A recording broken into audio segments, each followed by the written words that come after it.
अस्सलाम वालेकुम एवरीवन। अभी आउटडोर में बैठे हुए मुझे ये इम्पॉर्टेंट मैसेज आपको देना याद आया। बहुत सारे पेशेंट आजकल कंप्लेंट कर रहे हैं, आजकल ये हो रहा है कि बड़ों को छोटों को सबको फ्लू हो रहा है, ज़ुकाम हो रहा है, और वो आपका फ्लू जो है वो नमूनिया में चेंज हो रहा है। आज मैं आपको एक छोटी सी बात बताने लगी हूँ। अगर आप दूसरों की केयर करते हैं, अपने बच्चों की केयर करते हैं, मेरी बात को गौर से सुने।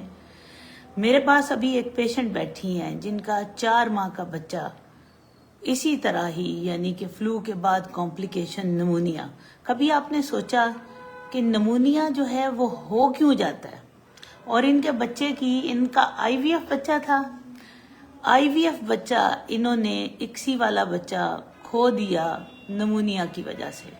आखिर ये नमूनिया हो क्यों जाता है, क्या कॉम्प्लिकेशन है? और एक छोटी सी आज की टिप से आप लोग अपने बच्चों को, ना सिर्फ बच्चों को बल्कि बड़ों को नमूनिया से बचा सकते हैं। एक तो ये है कि जब फ्लू हो, गला खराब हो, सिक्रीशंस हो, तो आपने बच्चे को सीधा नहीं लिटाना।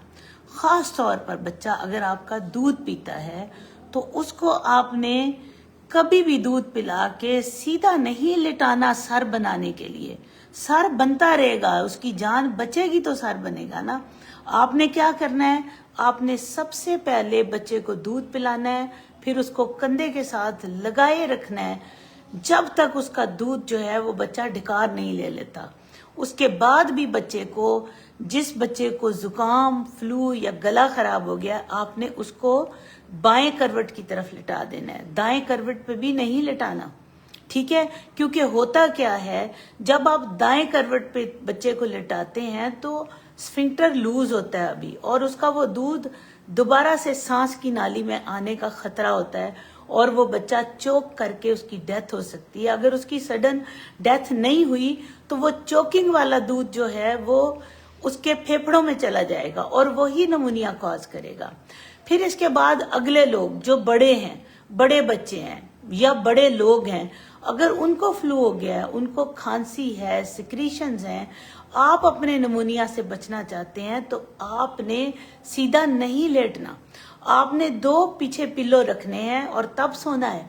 और दूसरा, आपने अपनी लेफ्ट साइड पे करवट लेनी है।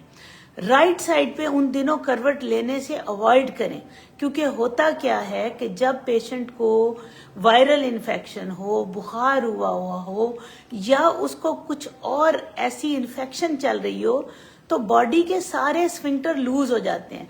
जब वो स्फिंक्टर लूज होते हैं तो सबसे पहले क्या होता है, जो आपका स्टमक के ऊपर बैंड है, स्फिंक्टर है, वो भी लूज हो जाता है। जब वो लूज होता है, आप राइट साइड पे होते हैं, तो ज्यादा टेंडेंसी होती है कि वो लूज हो जाए और वहां से जो आपने खाया पिया है उसकी रीगर्जिटेशन हो, वो वहां से निकले और वो स्वोलन नालियों में फंस जाए। क्योंकि जब कोई नाली इन्फ्लेम्ड होती है तो वो स्वोलन होती है, डायलेटेड होती है, चौड़ी हो जाती है, उसका वाया ज्यादा हो जाता है, इसलिए वो खुराक के जरिए वहां जाके फंस जाते हैं और बड़ों को जो है इससे नमूनिया हो जाता है। तो आज मेरे इस मैसेज को प्लीज पब्लिक करें, लोगों को बताएं कि अगर आपको फ्लू है, बुखार है, जुकाम है, तो आपने कैसे लेटना है, बाएं तरफ करवट लेकर लेटना है। उसकी मैंने साइंटिफिक इम्पोर्टेंस आपको बता दी है। और सीधा कोशिश करें ना लेटें, 2 पिलो दे के लेटाएं, ठीक है, बीमार को। और दूसरा, बच्चे हैं तो बच्चों में तो आपने, अगर वो बीमार हो जाते हैं तो फिर तो 100% सीधा नहीं लिटाना, बाएं करवट पे लिटाना है, वो भी पिल्लो दे के, नरम पिल्लो दे के। और अगर वो सही हालत में भी हैं तो छोटे बच्चों को खुदा के लिए सर बनाने के लिए वो जो आप लोग करते हैं कि नेक की एक्सटेंशन करके उनको लिटा देते हैं, वो तब लिटाएं जब बच्चे खाली पेट हो, उनका दूध डाइजेस्ट हो चुका हो। खुश रहिए, फी अमान अल्लाह।